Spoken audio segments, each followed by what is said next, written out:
Larry Walters dreamed of being a pilot ever since he was a little boy. In fact, his father would often take him to the airport just to watch the planes come in and take off.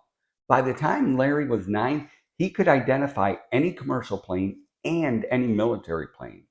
So at the age of 18, Larry heads off to the Air Force recruiting office to become an Air Force pilot. They had him take an eye exam, and unfortunately, he failed. His dreams were shattered. So Larry became a truck driver. And years later, on July 2nd, 1982, in San Pedro, California, Larry went into his backyard and started to fill 52 weather balloons with helium that he purchased earlier that week. He got his aluminum lawn chair and tethered it to the back of his pickup truck, and then slowly started to attach each balloon to the lawn chair. After attaching all 52 balloons, Larry goes back into his house, goes into the kitchen, makes himself a sandwich, grabs a drink and his BB gun, and heads to the backyard. This was Larry's plan. He was going to sit in his lawn chair, cut the tether, gradually float up above the trees, enjoy the view while eating his sandwich and drinking his drink. After enjoying the view for a couple hours, he was going to take his BB gun, shoot one balloon at a time, and then slowly come back to the ground. Seemed like a good plan. So Larry sits in his lawn chair with his sandwich, his BB gun, and his drink, and he cuts that tether. To say that Larry gradually floated up is an understatement. Larry was shot out of his backyard like he was shot out of a cannon. In fact, he didn't level out till he reached 16,000 feet. And the reason we know he reached 16,000 feet is because a commercial airline pilot radioed into the Los Angeles airport tower saying, "You're not going to believe what I'm looking at outside my window."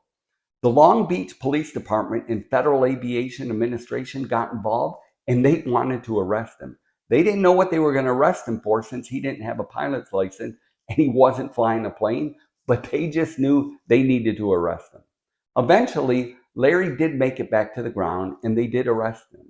And as they were walking him to the car with handcuffs on, a reporter got close enough and asked him, "Why did you do it?" This was Larry's response: "A man just can't sit around." Larry Walters was a man of vision, and as followers of Christ, we should have an understanding that God did not call us to sit around. He called us to be men and women of vision.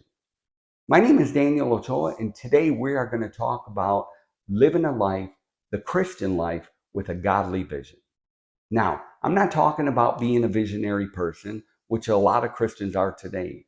We need to understand that there is a difference between a person with vision in their life and someone who is a visionary person. What do I mean? Let me explain. A person with vision talks little but does much. A visionary person does little and talks much. A person with vision finds strength in their inner convictions. A visionary person finds strength in their outward conditions. A person with vision continues when problems arise. A visionary person takes a seat when the road becomes difficult. We can all see this example in the book of Exodus. Moses was a man who was focused on a vision that God had for his life. The Israelites were visionary people. They had a visionary of God freeing them, but when the road got tough, they lost their vision and they began to focus on the past. And it was because of them losing their vision that God called for them that led to their own destruction. If we claim to be a follower of Christ and we're not living a life with a vision, then we need to ask ourselves, am I really following Jesus? To live a life that God called us to have is to live a life with vision, a vision of what God called us to be. Everyone understands what it means to have vision in their life. However, not everyone actively pursues that vision, even though the concept is familiar with all of us. William James said it best: "Everyone knows on any given day that there are energies slumbering in him which the incitements of that day do not call forth. Compared with what we ought to be, we are only half awake. The human individual usually lives far within its limits." The opportunity to follow through with this vision, this incredible gift that God entrusted us with, is right here and right now. It is an opportunity for us to live far beyond the limits that we usually give ourselves. Staying focused on God's vision in our life is critical. Why? Because we live in a country that is moving further and further away from God's vision. It is amazing how far this country has moved away from God's vision. It seems like the more advanced we get, the quicker we move away from what truly matters. Let me give you an example. I'm going to read to you the first mission statement from Harvard University. Let every student be plainly instructed and earnestly pressed to consider well that the main end of his life and study is to know God and Jesus Christ, which is eternal life. John 17:3. And therefore, to lay Christ in the bottom is the only foundation of all sound knowledge and learning. As you can see, we have clearly lost sight of God's calling in our life. I mean, that was Harvard University. Do you think they would ever post anything like that again? I believe now is the time to regain our focus. Why? Because if I'm correct, the end of times is approaching very fast. There's a powerful scene in the movie The Rookie starring Dennis Quaid. It's based on a true story, and he plays the part of a guy named Jim Morris, who always dreamed of being a professional baseball player as a kid. However, those dreams were shattered during either high school or college, I can't remember when, due to a shoulder injury. So he and his family settled down in a small town in Texas, and he became a high school teacher and a baseball coach. During one of the practices, he was pitching the ball to some of the kids, and one of the kids challenged him, saying, "Hey, Mr. Morris, give us everything you got." So he did. They were amazed at how fast he could throw. None of the kids could hit off of him. So they made a bet with him. They said, "Look, if we make it to the state championship, you have to go try out for the majors." So he said, "Deal." So they made it to the state championship, and he went to try out, and he actually got a call. However, he had to start in the minor leagues, and then he would get a call to the major leagues once he proves himself. However, if you know anything about baseball, the minor leagues doesn't pay very well, especially not to support a family with two kids. So he didn't know what to do. And as he's trying to contemplate what to do, he goes to his father to get some advice. And his father said, "Look, it's okay to do what you want to do until it's time to do what you were meant to do." Now, his father meant it as he needs to be a teacher. Thank God Jim Morris didn't listen to him, because he did become a professional baseball player. The reason I share that story with you is because I think it's time for us to start living a life doing what we were meant to do, doing what God called us to do. As we begin to live a life with vision, a clear understanding of what God has called me for, of what God has called us for, we begin to receive benefits from that vision. In this lesson, we're going to look at 4 benefits that come from living a life with godly vision. Benefit number 1 is the benefit of being used by God. Do we truly understand how incredible this is? The creator of the universe wants us to be part of him building his kingdom. That's why in Matthew 28:19-20, it says this: "Therefore, go and make disciples of all nations, baptizing them in the name of the Father, and of the Son, and of the Holy Spirit, and teaching them to obey everything I have commanded you. And surely I am with you always, to the very end of the age." Jesus is telling us to go out and make disciples, not to sit around, and to teach them everything that he commanded us, and that he would be with us till the end of the age. Now, I hate to keep saying this, but we are getting very close to that end. And now is the time to be part of that plan before it's too late. It also says in 2 Corinthians 5:20, "We are therefore Christ's ambassadors, as though God were making his appeal through us. We implore you on Christ's behalf, be reconciled to God." This verse is telling us that we are Christ's ambassadors. Do we understand the honor behind that? Let's look up the word ambassador and see what the meaning is. They serve as the official representative of a country in a foreign nation. Now, in case you do not know, the Bible teaches us that this is not our home. We are foreigners in a foreign land. Let's continue to read. The primary responsibilities include representing their home country. Ambassadors represent their home country's government and act as spokespersons for their nation's interests, policies, and viewpoints. As ambassadors for Christ, we represent him and his message, serving as instruments for God's work in this world. Which brings us to benefit number 2. When I'm focused on God's vision in my life, I receive the benefit of refinement. Now, some of you might be thinking, now how is that a benefit? When you think of the word refinement, benefit is not the first thing that comes to mind, but the benefit is not the refinement, but what comes from the refinement. What are some of the benefits that come from refinement? During the refinement process by God, our ability to trust Him deepens. Our capacity to enjoy His presence grows. We begin to see the beauty of His purpose in our lives, and we gradually become more and more like Christ. After all, isn't that God's desire for our life? Romans 8:29 says this, "For those God foreknew, He also predestined to be conformed to the likeness of His Son." For most people, the purpose of their lives is to avoid problems. What happens to a follower of Christ who's always avoiding problems? There's no growth. Our ability to trust Him, our capacity to enjoy His presence, the ability to see the beauty of His purpose in our lives are not being carved out. We need to understand that the refinement process is a beautiful process. It may be uncomfortable, but it is necessary. President Nixon said it best. Only when you have been in the deepest valley would you appreciate the magnificence of the greatest mountain. It's when you are down that your greatness will be shown and tested. You need all the knocks for your greatness to appear.